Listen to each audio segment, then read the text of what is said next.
Hey there, my YouTube friends. It's Monday, November 24th, and the off season is already pretty much underway for the Mets. In case, even though it's not totally final, but it looks like they are going to be sending Brandon Nimmo to the Texas Rangers for Marcus Semien, and a lot of Mets fans, myself included, are a bit sad. We were all hoping that Nimmo would have his entire career with the Mets, but it was not to be. And yeah, another example of how this is a business. And actually, for once, the team was not completely sentimental and keeping somebody for a long time. But it looks like now Nimmo will be found in Texas, not at Citi Field. And Marcus Semien, who, while a good player, also missed time last year after a few seasons of being extremely durable. So whether he is going to stay or if he's going to be part of another deal, that is yet to be seen. But it does clear up some of a bit of a logjam in the outfield.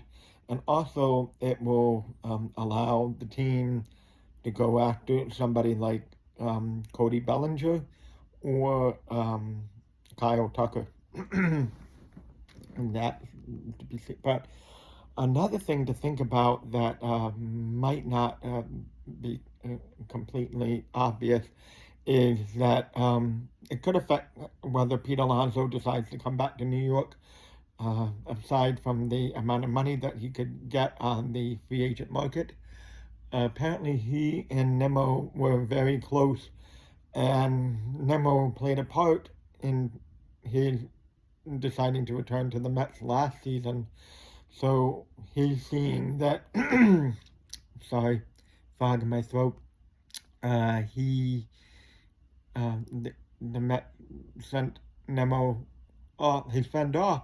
So whether he decides to be loyal himself or if he decides to go after the highest bidder, and of course that depends on Scott Burris, his agent, who is always known for trying to get top dollar for his players, and it's a lot less crowded, I think, of a free agent market this season. He got more chance to focus on Alonso, because last season he was also focusing on Juan Soto and securing the bag for him.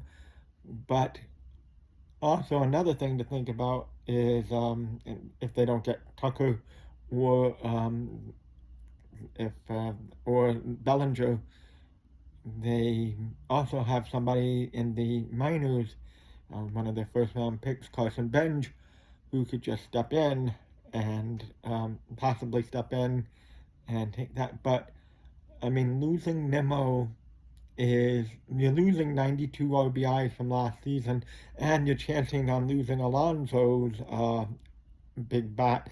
So there are going to have to be a lot of moves made. And although we are still very early in the offseason, it's not even Thanksgiving. I would like to give Thanksgiving for another bat coming in, but we'll see. And I hope everybody has a great Turkey Day, and I hope the Mets and their families also have a great Thanksgiving. And that is my definitive take on this Brandon Nimmo Marcus Semien deal. Have a great day.